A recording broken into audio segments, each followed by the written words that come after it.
This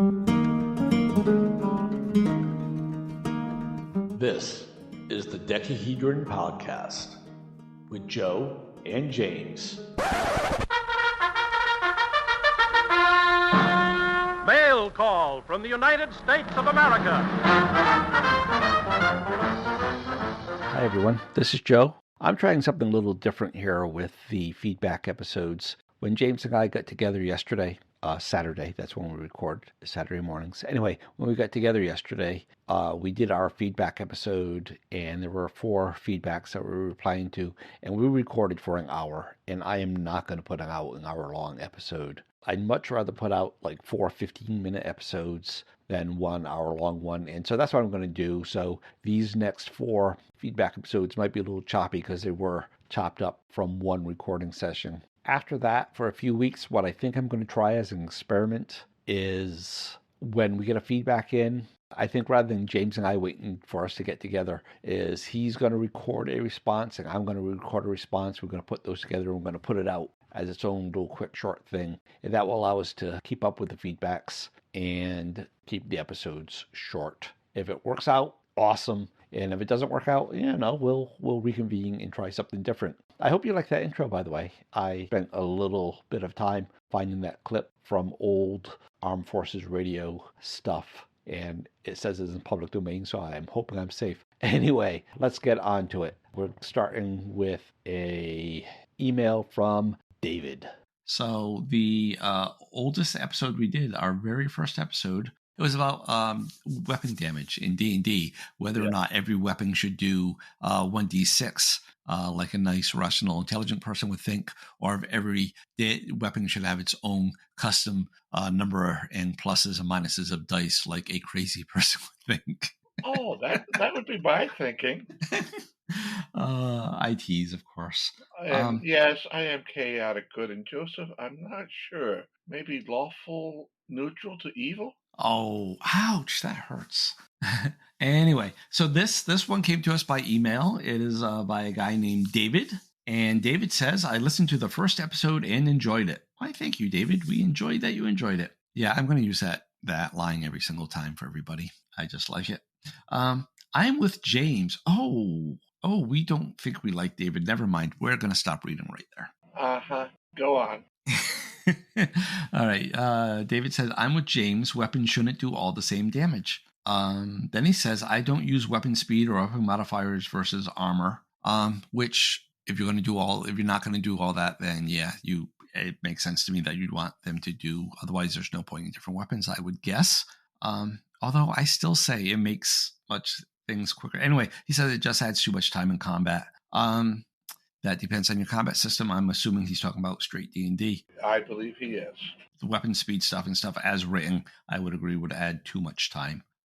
However, I do... Hold on, didn't we try that once and decided that it took too long to do everything? Well, what about if you're fighting a monster and then you're like, okay, well, it has an armor class of this, but that's taking speed into account, and do you count the monster skin as like leather armor, or do you not count it as anything? Or what if it's an armadillo? I mean, what kind of weapon, and all that stuff. Isn't that why they made the wheel at one time? Well, we've already talked about the wheel on that episode. Yeah. So the other thing I will say is, because his next thing is, I do use spellcasting times.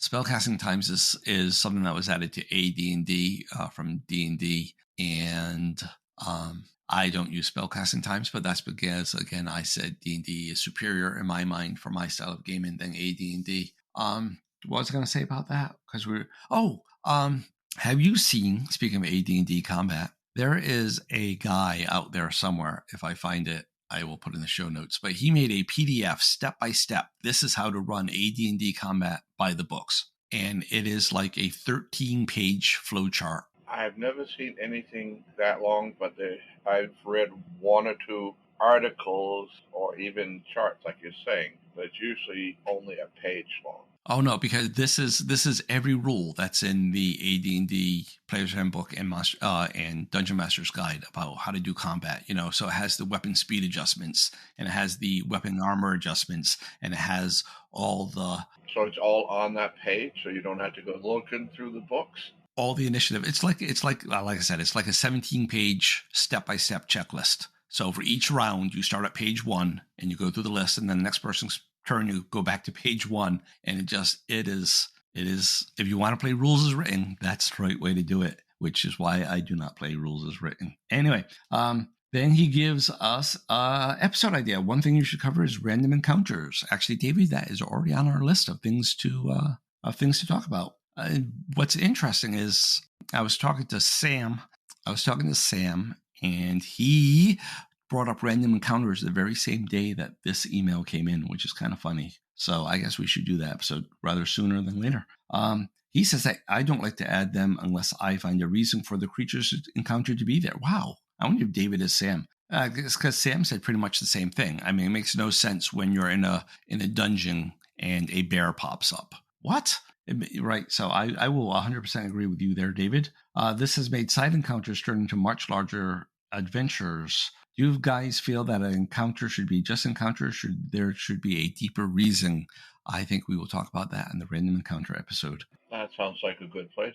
David continues. Also, random magic, wand of wonder, etc. If a caster gets interrupted in casting or tries to cast without material components, if we use them, then paltry number available of the D&D books isn't enough. I don't know what he's saying here. Random magic, wand of wonder, etc. If a caster gets interrupted in casting or tries to cast without material components, if we use them, then the paltry number available from the AD&D books isn't enough. I have over 11,000 different wild magic effects, up to including atom splitting. What are y'all's thoughts on wild surges? Should saving throws be allowed? I don't know what wild surge is. I've never heard that term before. Wild magic effects. Should saving throws be allowed? I don't know what he's talking about, James. I'm going to leave this one to you. I'm not sure in its entirety. There were something, and I'm not going to remember where, so I'm not going to quote it, but there were certain areas that had certain magical effects, dampening your magic ability or making certain spells more powerful. That's what I think. He specifically says the AD&D books, and there is nothing like that in 1E. I think maybe this is a 2E thing. I have never played 2E. I haven't read the 2E books, so maybe this is something that was in 2nd edition. So I know it's there. I'm just not going to remember what edition. It was later on. As I'm thinking about this, it sounds like he's talking in cases of spell failure that there are side effects to the magic when the magic goes wrong. That's what it sounds like he's talking about. Like I said, there's nothing like that in AD&D. In AD&D, you cast a spell and it works. You never make a roll or anything other than, like you said, if he gets interrupted, casting without material components by the book, you just can't cast the spell then. Right. So, he's talking about some weird house rules or some 2nd edition thing. So I can't speak to this. I've never played 2nd edition. Not my game. Well, I'm going to throw it in there. Me and you, at least all the games I played in, I don't ever remember that we really pushed the material components or the verbal components. We did not because I was your DM and I don't like those. And I'm forgetting there's one more. Hand gestures, whatever the proper term for that was. Somatic. Yeah. You never used any of those. I don't think I played with any group other than one, and that person only required the material components. So we never made a big deal about it, but in my mind, we were using verbal and somatic components. If you were in an area of silence, if someone had to cast a silent spell on you, I would not let you cast a spell because I assume that spells have verbal components. And likewise, if you're bound up, I probably wouldn't let you cast a spell because I assume somatic gestures are also required. Those situations just didn't come up when you were trying to cast any spells. So that's why in your mind, you're not thinking we use them. We kind of use them for that. But material I've never used. And then he says, and if you did, being a magic user would make you the poorest person in the party. Well, see, the magic user is the guy that has the least to spend his money on. He doesn't have to go out and buy new armor. He doesn't have to go out and buy a new shield. He can't go out and buy new weapons, right? And so he can buy new weapons. That dagger or the bow. Bow? No bow. What game are you playing, James? Dagger, dart, staff. My martial arts is getting in there. Every time I say staff, my Oh, instructor bow, is that kind yelling of at me. bow. Okay, I was thinking like bow and arrow. You were thinking bow like the. Staff. Yeah, okay, I gotcha. Yep, the staff. You are exactly right. Okay, I'm Yeah. sorry about that. Every time I say staff, I get the evil eye. So I've got out of that habit. I get it. I get it. All right. Yeah. No, you said bow. I was thinking bow and arrow. No, you were right. Anyway, David concludes with happy gaming. And then David, well, thanks for listening to us, David. Sounds like you're more on James's side of the fence than mine, but hey, that's fine. That's what gaming is, right? Everyone likes their own thing, and we don't judge anybody.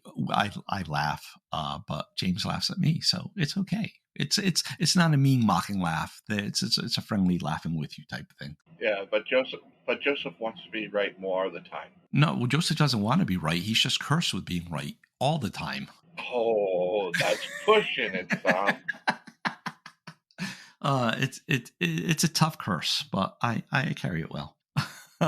Anyway, welcome to the show, David. I hope you stick around. Thanks for the feedback. Feel free to send us more. And yeah, that was great. Like I said, don't feel picked on. Just having some fun. Like I said, sounds like you agree with James. Another mail call will be coming your way the next time you hear. Send us feedback by emailing feedback@decahedron.com. Decahedron is spelled with a K. Voice feedback can be sent through the Anchor app or by calling 562-RPG-CAST. That's 562-774-2278. Music is courtesy of Kevin MacLeod, logo by the Design Cat. Thank you for listening.